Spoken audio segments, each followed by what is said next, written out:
como en toda ocasión, es necesario apelar a la historia, buscar el contexto, que indudablemente trasciende las fronteras nacionales. No existe una fórmula para llevar adelante el análisis, porque desde luego esos hechos nos transversalizaron como sociedad. Cada uno, cada una, podrá verlos desde el lugar que ocupó en el devenir de los mismos o desde el lugar que eligió hacerlo.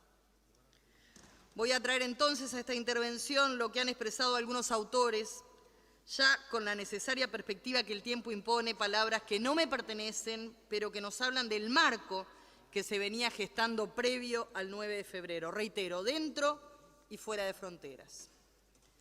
En ese sentido, Álvaro Rico señala, y yo entiendo que con acierto, que a partir de 1967 se produjo un proceso de brutalización de la política uruguaya, con el desarrollo de prácticas autoritarias de poder en las que permanentemente se invocaba un estado de necesidad para defender la soberanía interna. Y eso es en lo que en definitiva hizo que el golpe, más que un quiebre, se transformara en el último acto de un largo proceso de consolidación de un gobierno de crisis o bajo decreto. Rico define claramente ese proceso, ese recorrido, como un camino democrático hacia la dictadura. Obviar lo que fue un desarrollo paulatino, sistemático, de prácticas autoritarias que fueron desde la represión y las violaciones a las garantías en nombre de la democracia y de la Constitución sería absurdo, o aún peor, sería faltar a la verdad tanto como creer que se vivía en un ámbito donde reinaba la paz social. La historia indica que el inicio de la dictadura militar se da a partir de la trágica noche del 27 de junio en que en este recinto de la democracia el presidente Bordaberry anunciara la clausura de las cámaras de representantes. Un presidente que fue elegido constitucionalmente.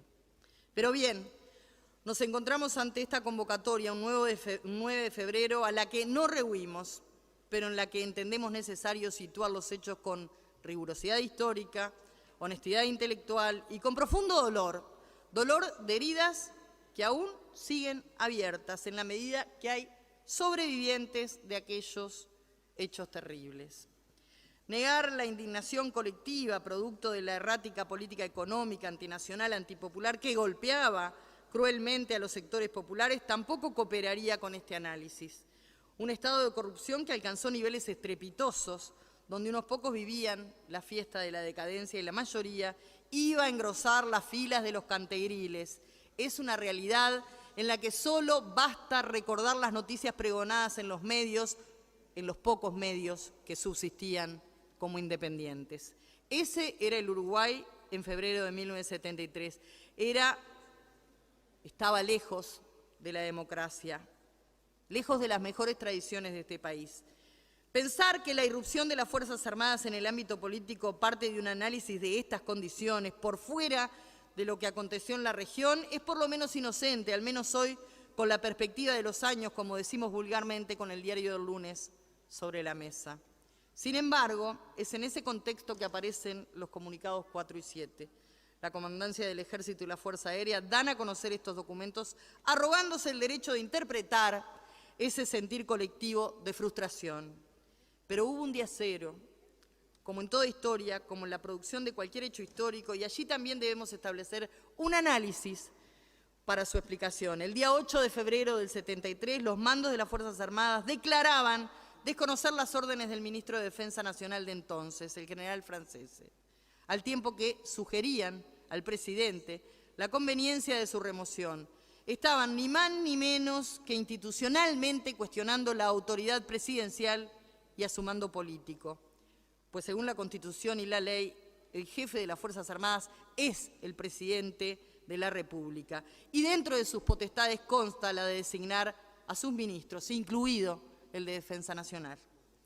Por aquellos días, y es ineludible totalmente hacer referencia a quien fuera uno de los medios que estuvo presente antes, durante y después en la resistencia, que es el editorial de Marcha, que magistralmente llevaba adelante Carlos Quijano y que titulaba, como bien se mencionó en este recinto, La era de los militares, fechado el día 16 de febrero del 73, y que decía, el presidente de la época optó decidió por la sumisión, estuvo lejos de ejercer su autoridad. Efectivamente, fue el momento en que se va Francese y asumen otros protagonistas de esta historia. Es en ese momento en que los militares surgen como actores políticos, arrogándose el derecho de interpretación de las mayorías. Mas hubo un momento, el primero, en que se produce un llamamiento a los militares a intervenir en operaciones contra la guerrilla desde septiembre del 71.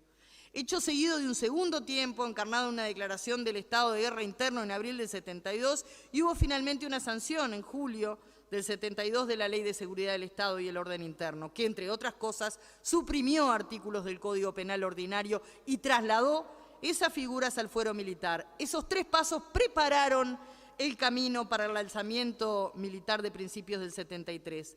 El consecuente Pacto de Boy-Solanza, también llamado Acuerdo Nacional, y la subsiguiente creación del Consejo de Seguridad Nacional, COSENA, ámbito desde el cual finalmente las Fuerzas Armadas comenzaron a ejercer poder a través de la toma de decisiones políticas.